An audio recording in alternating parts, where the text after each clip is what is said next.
Well, hello, it's Elisa coming to you from the channel Beautifully Me and You, where we co-create to make both of our lives much more beautiful. My last video I released was Love is a Journey, episode 1, When Love Returns. And today I'm going to be bringing you episode 2, and it's called New Love. The point of this series, Love is a Journey, is to help people to see that the love that I found now, which I believe is my lifelong partner, was just not that easy, and it truly was a journey. I had highs and lows along the way. Maybe through these stories, they will help you to realize that even if you've had failed relationships or haven't found the one for you yet, it's still possible. For me, maybe it'll help me to live back through these relationships and remember the lessons I learned along the way. Each one of the relationships are quite different. In recapping this one, there might be some tears. Get yourself a cup of tea and get ready to hear the story of new love.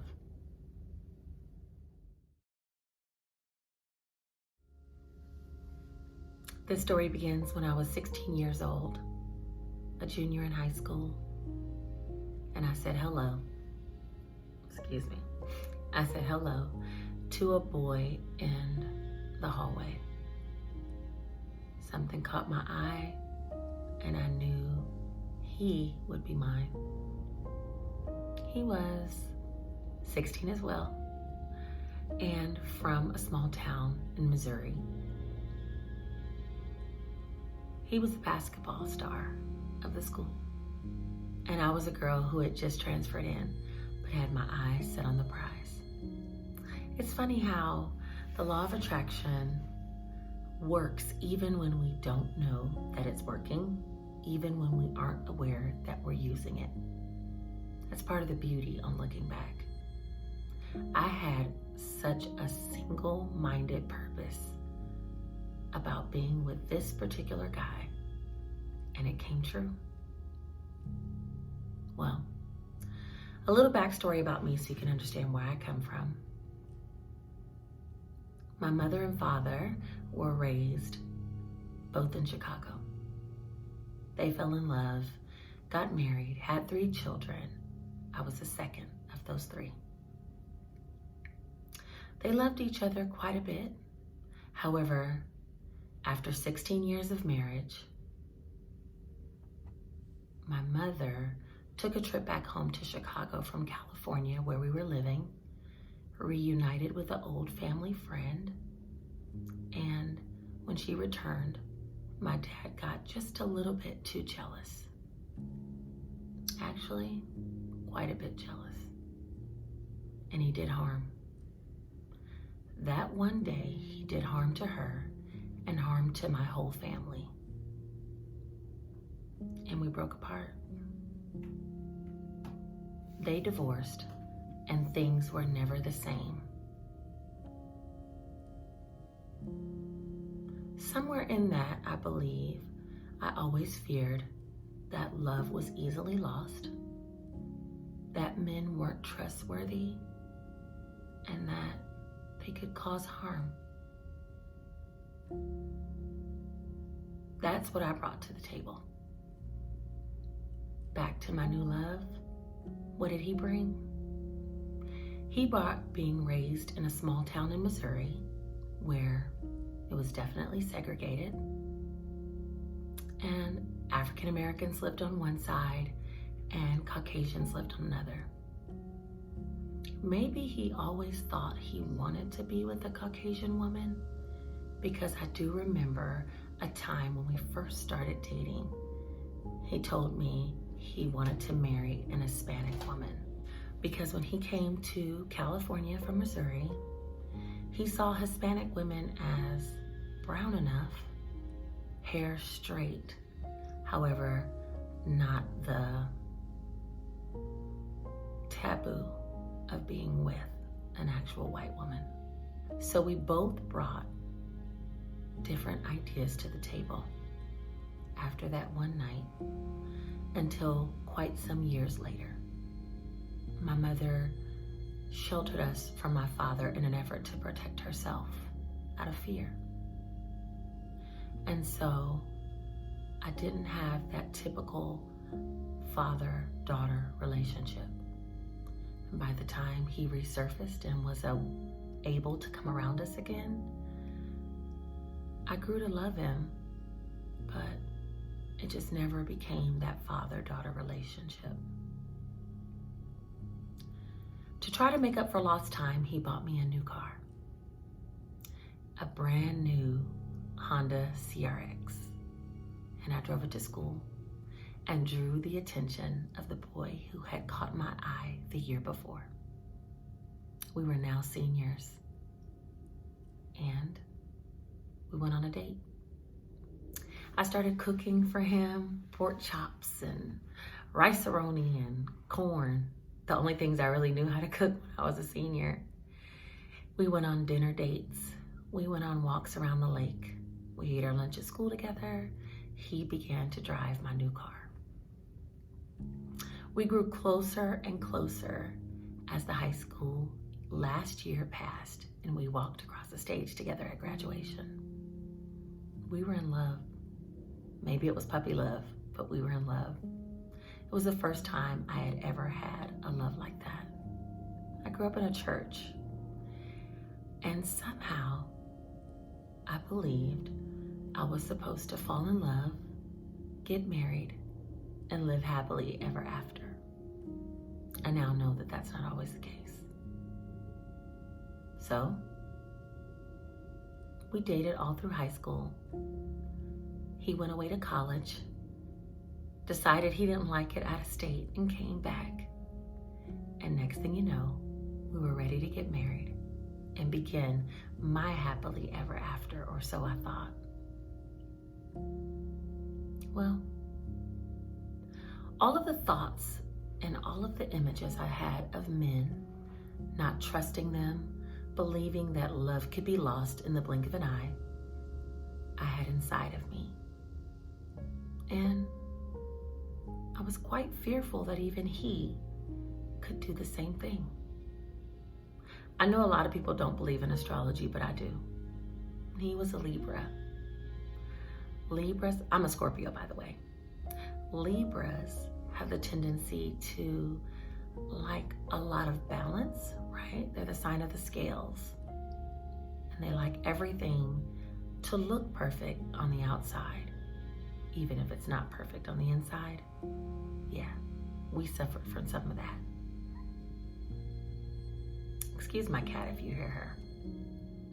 Well, shortly after our marriage, I wanted to start our family. I was ready for the happily ever after, and we were only 21. It didn't take long. I got pregnant with my first son, and when I saw him, I knew what unconditional love was. I loved the way he smelled. I loved the way he looked, and I fell in love with him more than I was in love with my husband. Later in life, I saw in an episode of, not an episode, it was a movie, Soul Food. Vivica Fox in that movie had just had a baby.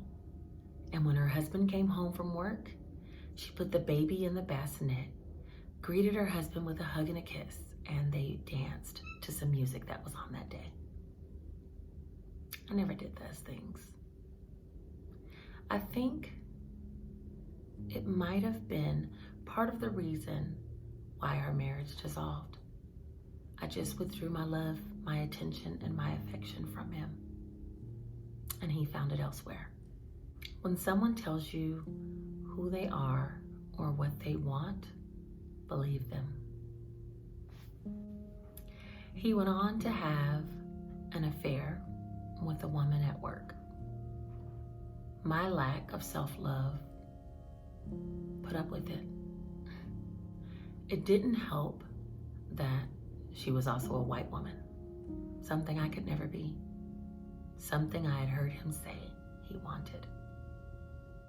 While they were slowly falling in love and our marriage marriage was falling apart. I lost trust. I lost trust in God. I started to believe that if God really loved me, He would have tried to save my marriage. He would have held my marriage together because I had done everything I was supposed to do. I fell in love, a virgin, waited to get married, had a child, and lived by all the correct rules, or so I thought. But I missed one solid rule: the love for myself. And I think that marriage helped me to set boundaries. And somehow, some way, I believed it helped him to learn how to treat a woman. When it came to my child, I didn't want him to be removed from his father. So, even though his mistress and him got married 2 weeks after our divorce was final, I remained friends with both of them because I always wanted my child to have a safe place in either one of our homes and to feel like he could build the relationship with either one of us. Was it painful? Of course. It wasn't until later that I realized the universe had my back all along. That maybe this relationship was just one in a series of relationships who would teach me that it's not about following the rules, but about following the love of self. It took some time for me to learn that. That's a part of my journey. We're still friends to this day. Him and his new wife are still married, and I have moved on. Making this video, I realized I had tears in my eyes, not because I mourned the relationship with him, but because I actually lost faith along the way. I now know when life serves us lemons, try to make lemonade. Something good's on the other side of it, always. I was so naive about love at that time. What it took to get to it, true love, I didn't understand. And so, of course, I mourn the loss of my marriage, the image that I had put out to everyone else, the love that I thought would last forever, and my happily ever after. And through a series of future relationships, I learned that I create my happy, that through self-love, I can have my happily ever after, independent of any man. That's what that relationship taught me. It also taught me that forgiveness takes courage, but you're rewarded every time because of it. Well, that's episode 2. That's the story of my new love. From there, I wasn't living by any rules anymore, and things got a little crazy. Stay tuned to episode 3 to hear about that. Take care.